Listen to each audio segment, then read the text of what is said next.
అదే RTV app వార్తల్ని క్షణాల్లో చదివే అవకాశం ఉంటుంది. ఒక న్యూస్ పేపర్, ఒక టెలివిజన్ ఛానల్ మీ చేతుల్లో ఎప్పుడూ ఉంటాయి. తిరుమల లడ్డు ప్రసాదాల్లో కల్తీ జరిగినట్లుగా రాష్ట్ర వ్యాప్తంగా దుమారం జరుగుతున్న క్రమంలోనే ఇవాళ వైసీపీ నాయకులు సుప్రీంకోర్టును ఆశ్రయించారు. సుప్రీంకోర్టులో సైతం రాష్ట్ర ప్రభుత్వ విధానాలకు వ్యతిరేకంగా ఇవాళ వాదన జరిగిందని చెప్పేసి పదే పదే వైసీపీ నాయకులు పేర్కొంటున్నారు. అయితే ఈ టెండర్ల ప్రక్రియ విధానంలోనే లోపభూయిష్టంగా ఉందని చెప్పి బీజేపీ వాదిస్తూ ఉంది. దానికి సంబంధించిన మరింత సమాచారం మనతో భానుప్రకాష్ రెడ్డి గారు ఉన్నారు. వారిని అడిగి తెలుసుకుందాం. సార్, ఇవాళ టెండర్లో వైసీపీ నాయకులు ప్రకటించిన టెండర్ల విధానంలోనే లోపభూయిష్టంగా ఉందని చెప్పి పేర్కొన్నారు. అది ఎలా ఉంది, ఏంటి, ఎందుకు అలా జరిగిందని భావిస్తున్నారు?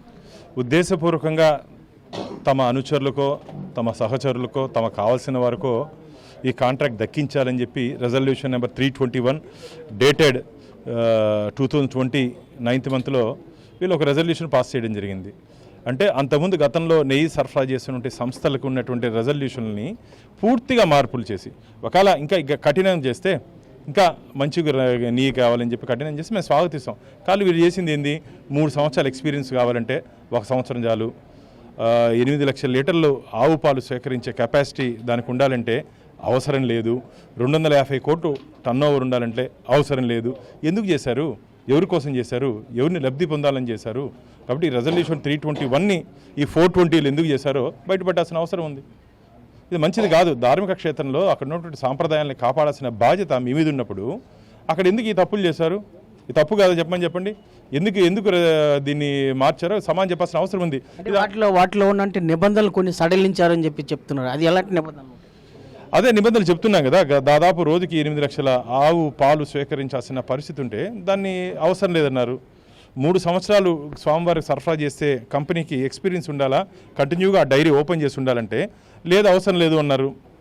250 కోట్ల వార్షిక టర్నోవర్ ఉండాలంటే అది అవసరం లేదన్నారు. ఎందుకు అవసరం లేదు? మీకు అవసరమనా?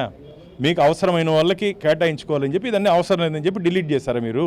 ఈరోజు వెంకటేశ్వర స్వామి భక్తులు, గోవింద భక్తులు భారతీయ జనతా పార్టీ ప్రశ్నిస్తూ ఉంది. దీనికి సమానం చెప్పాల్సిన నైతిక బాధ్యత వైవి సుబ్బారెడ్డి మీద, ధర్మారెడ్డి మీద, కరుణాకర్ రెడ్డి మీద ఉందని చెప్పి భారతీయ జనతా పార్టీ డిమాండ్ చేస్తుంది. అంటే ఈ టెండర్ల ప్రక్రియ మార్పు విధానంలో ఎలాంటి అంటే వైసీపీ నాయకులు ఇంత ఈ స్థాయికి పాల్పడడానికి కారణాలు ఏమని భావించవచ్చు? ఏముంటుంది? ఎవరిని అడిగినా, చిన్న పిల్లోడిని అడిగినా చెప్తాడు. ఖచ్చితంగా వాళ్ళకి కావాల్సిన వాళ్ళకి ఇచ్చుకోవాలి. వాళ్ళకి కావాల్సిన వాళ్ళకి ఆ నిబంధనలకు వారిని సరిపోయేటట్టు కమిషన్ల కోసం అదే చెప్తున్నారు కదా. నాకు తెల్లారు ఒక భక్తుడు ఫోన్ చేశాను, కోట్ల రూపాయలు తినేశారంట కదా ఈ నెయ్యి సడలింపులో. వాళ్ళకి కావాల్సిన వాళ్ళకి కట్టబెట్టాలని చెప్పి బోర్డులో కూడా తీర్మానం చేశారంట కదా అంటున్నారు. భక్తులు అంత ఆవేదన, అంత ఆందోళన పడుతున్నారు. కమిషన్ల కోసం ఇది చేశారని చెప్పి మేము భావిస్తున్నాం. అంటే సుప్రీంకోర్టులో నిన్న జరిగిన వాదనలో అంటే వైసీపీ నాయకులు భావిస్తున్నారు అంటే కేవలం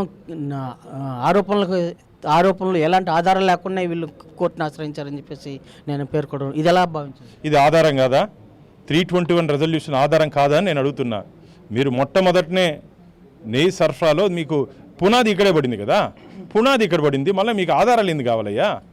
పునాది ఇక్కడ పడితే నిన్న జస్టిస్ గారు అడిగారు, మొదటి రోజు కాబట్టి వారికి ఉన్నటువంటి అనుమానాలను అడిగారు. మేము సమాధానం చెప్తాం.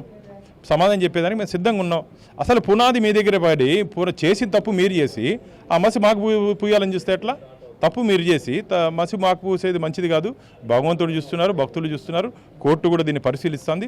రాబో రోజుల్లో ఖచ్చితంగా ధర్మ పక్షానే తీర్పు ఉంటుందని చెప్పి మేము ఆశాభావం. అంటే కరుణాకర్ రెడ్డి గారు మొన్న ఇలాంటివి ఏం జరగలేదు అనేసి ప్రమాణ స్వీకారం కూడా చేశారు. అదేవిధంగా ప్రజలు సైతం దీన్ని విశ్వాసం వ్యక్తం చేయాలి, రాజకీయ దురుద్దేశంతోనే అధికార పార్టీ భావిస్తోందని చెప్పి పేర్కొంది. దీన్ని ఎలా భావించాలి? మీరెవరంటే టెండర్ల ప్రక్రియ విధానం లోపభూయిష్టంగా ఉంది అంటున్నారు. దీన్ని ఎలా భావించాలి? కరుణాకర్ రెడ్డి, సుబ్బారెడ్డి అడిగి వాళ్ళిద్దరు కలిసి సమాధానం చెప్పాలా. కరుణాకర్ రెడ్డి, సుబ్బారెడ్డి ఇద్దరు పక్కన కూర్చొని ఎందుకు నువ్వు చేసావు సుబ్బారెడ్డి అని ఒకవేళ అడుగు. సుబ్బారెడ్డిని నువ్వు కాదు కదా చేసింది అంటాను అనుకో, తప్పు సుబ్బారెడ్డి హయాంలో చేసినావు అని చెప్పి ఆ ఎవిడెన్స్ ఉంది కదా, అడుగు. సుబ్బారెడ్డి గారిని అడుగు, ఎందుకు సుబ్బారెడ్డి గారు ఎందుకు చేస్తారు వాళ్ళు అడుగుతున్నారా, సమాధానం చెప్పాలా. ఇద్దరం కలిసి చెప్తామా, లేకపోతే ధర్మారెడ్డిని కూడా కలుపుకొని ముగ్గురు కలిసి చెప్తామా? ముగ్గురు కలిసి వచ్చి చెప్పండి, ఈరోజు మాకు భక్తులకు అనుమానాలు ఉన్నాయి, మీరు నిర్వృత్తి చేయాల్సిన అవసరం మీ మీద ఉంది. ఖచ్చితంగా దీనికి సమాధానం చెప్పాలా. ఖచ్చితంగా రాబో రోజుల్లో దీనికి సమాధానం వచ్చేంత వరకు భారతీయ జనతా పార్టీ మీ వెంట పడుతుందని చెప్పి వైసీపీ నాయకుల్ని, వైసీపీ పార్టీని హెచ్చరిస్తున్నాం. అంటే రాజకీయ దృక్పథంతో కాకుండా ప్రధానంగా టెండర్ ప్రక్రియ విధానంలోనే లోపభూయిష్టంగా ఉంది. టెండర్ ప్రక్రియ మార్చిందన్నందువల్లే ఇలాంటి వివాదాలకు దారి తీసిందని చెప్పేసి బీజేపీ భావిస్తోంది. ఆ దిశగా కోర్టులో సైతం తాము వాదించి న్యాయం జరిగేలా చూస్తామని చెప్పేసి పేర్కొంటుంది. Video journalist Sai Ravi RTV Tirupati. మరిన్ని వీడియోస్ కోసం ఛానల్ ని సబ్స్క్రైబ్ చేయండి. లేటెస్ట్ అప్డేట్స్ కోసం వాట్సాప్ ఛానల్ ని ఫాలో చేయండి. అండ్ లింక్ డిస్క్రిప్షన్ లో ఉంది.